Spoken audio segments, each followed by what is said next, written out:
अस्सलामुअलैकुम, मैं हूं Sheikh Umar. City India news में आप तमाम का इस्तकबाल है। आइए देखते हैं आज की टॉप 10 न्यूज़।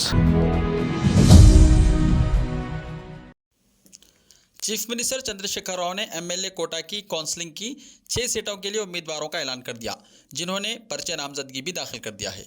इन तमाम 6 उम्मीदवारों का बिला मुकाबला इंतखाब यकीनी है। एक मरतबा फिर टीआरएस में मुसलमानों से नाइंसाफ़ी हुई है। गुज़िश्ता कौंसिल और राज्यसभा के इंतखाबात में भी टीआरएस की जानिब से मुस्लिम नुमाइंदगी को नज़रअंदाज कर दिया गया था। तब पार्टी के मुस्लिम कायदीन को तयक़ुन दिया गया था कि इन्हें आइंदा नुमाइंदगी दी जाएगी। इस मरतबा टीआरएस के मुस्लिम कायदीन उम्मीद कर रहे थे कि चीफ मिनिस्टर इनसे इंसाफ करेंगे, लेकिन चीफ मिनिस्टर ने जिन 6 उम्मीदवारों का ऐलान किया है, इससे टीआरएस की मुस्लिम कायदीन और रियासत के मुसलमानों में मायूसी की लहर दौड़ गई है। हालांकि मियाद मुकम्मल करने वालों में साबिक़ वज़ीर मोहम्मद फरीदुद्दीन शामिल थे, लेकिन इनके नाम पर भी गौर नहीं किया गया।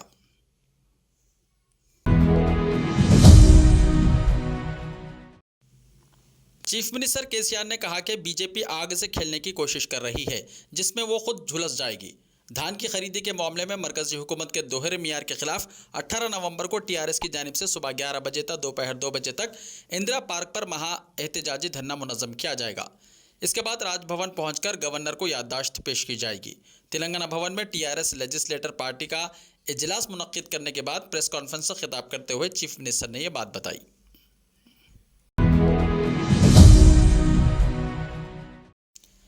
अरकान पार्लियामेंट और अरकान असम्बली के मुकदमात की समाअत करने वाली नामपल्ली की खुसूसी अदालत ने आज मजलिसी फ्लोर लीडर अकबरुद्दीन ओवैसी को साल 2004 के इश्तियाल-अंगेज़ तकरीर केस में बरी कर दिया।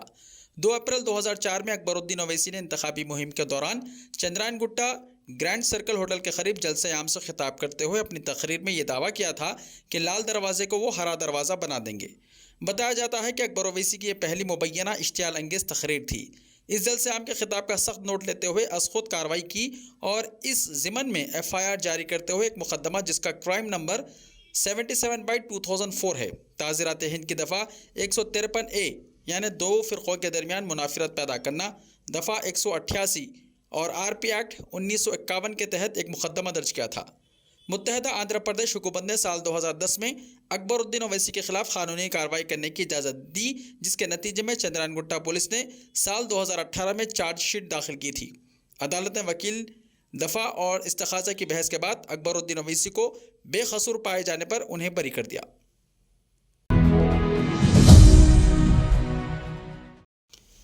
हज 2022 के लिए ऑनलाइन दरख्वास्तों के अदखाल के सिलसिले में तेलंगाना हज कमेटी की जानिब से कायम करदा खुसूसी काउंटर का हुकूमत के मुशीर बराए अक़लियती उमूर AK खान और एग्जीक्यूटिव ऑफिसर हज कमेटी B शफ़ीउल्लाह ने मुआयना किया। इस मौके पर दरख्वास्तों के अदखाल के लिए मौजूदा आज़मीन हज से बातचीत की। दोनों ओहदेदारों ने खुसूसी काउंटर पर तैनात मुलाजिमीन की कारकर्दगी का जायज़ा लिया। एग्जीक्यूटिव ऑफिसर B शफ़ीउल्लाह ने हज कैंप के इनेकाद और आज़मीन हज के ट्रांसपोर्टेशन, वीज़ा और दीगर सहूलतों की फराहमी पर बातचीत की। कोविड कवायद के मुताबिक हज कमेटी को इंतजामात करने होंगे। AK खान ने सऊदी अरब में हिंदुस्तानी सफ़ीर डॉक्टर औसाफ सईद से फ़ोन पर बातचीत की और सऊदी अरब में हिंदुस्तानी आज़मीन हज के इंतजामात के बारे में मालूमात हासिल की।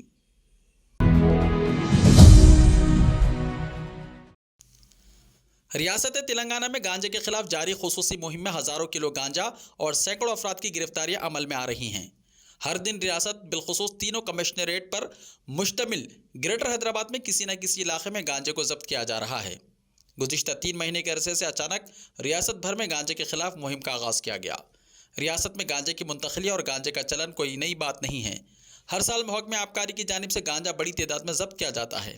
एक अंदाजे के मुताबिक हर साल 10,000 किलो गांजा पकड़ा जाता है, जबकि जारिया साल 2021 में अक्टूबर तक 15,000 किलो गांजा जब्त किया गया और 376 अफराद को गिरफ्तार कर लिया गया, जबकि गुज़िश्ता साल 481 अफराद गिरफ्तार किए गए। रियासत तेलंगाना को गांजे से पाक करने का इरादा और इस जानिब इक़दामात को खुश आइन तसव्वुर किए जाते हैं। तहम समाजी हलकों में यह बात गश्त कर रही है कि आया गांजा अभी तक कहाँ था। गांजे का इस तरह समाज पर असर कर जाने तक अरबाब मजाज ने इस जानिब तवज्जो क्यों नहीं दी। तहम देर से ही सही इक़दामात का तो आगाज़ हुआ।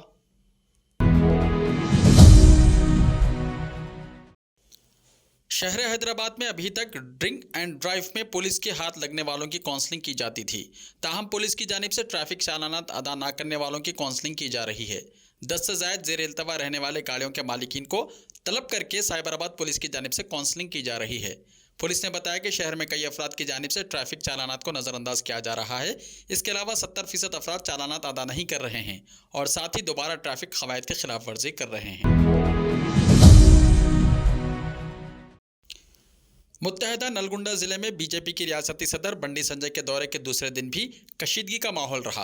पहले दिन की तरह आज दूसरे दिन भी सूर्यापेट में टीआरएस कारकुनों ने किसानों के साथ मिलकर बंडी संजय का रास्ता रोकने की कोशिश की।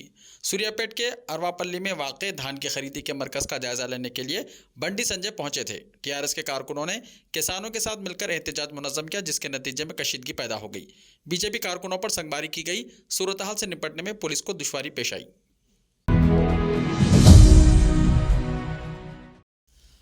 मुल्क के कई बड़े शहरों में एयर क्वालिटी इंडेक्स यानी AQI यानी हवा का मियार तशवीश का बाइस बनता जा रहा है। वहीं हैदराबाद के हवा के मियार में बेहतरी हो रही है। पॉल्यूशन कंट्रोल बोर्ड के मुताबिक जारी साल के शुरू से ही शहर के हवा के मियार में बेहतरी रिकॉर्ड की जा रही है। तेलंगाना के पोचमपल्ली गांव को जवागिद साड़ियों के लिए मशहूर है। दुनिया के बेहतरीन सयाहती गांव की फहरिस्त के लिए मुंतखब किया गया है। अक़वाम मुत्तहदा आलमी सयाहती तंजीम ने इसका इंतखाब किया। हैदराबाद से 50 किलोमीटर पर वाक़ यादाद्री भोंगिर ज़िले में पोचमपल्ली गांव को हिंदुस्तान की सिल्क सिटी कहा जाता है। पोचमपल्ली में मुनफरिद तर्ज अकित के ज़रिए खूबसूरत साड़ियाँ तैयार की जाती हैं। अकित मलेशियाई इंडोनेशियाई लफ्ज़ है जिसके मायने धागा बुनना और रंग करना है। मरकज़ी वज़ीर कल्चरो टोराम जी किशन रेड्डी ने बावखार एजाज़ हासिल होने पर गाँव के लोगों को मुबारकबाद पेश की है। स्पेन के शहर मेड्रिड में 2 दिसंबर को अक़वाम मुत्तहदा world tourism organisation general assembly के 24वें सेशन के मौके पर यह एजाज़ अता किया जाएगा।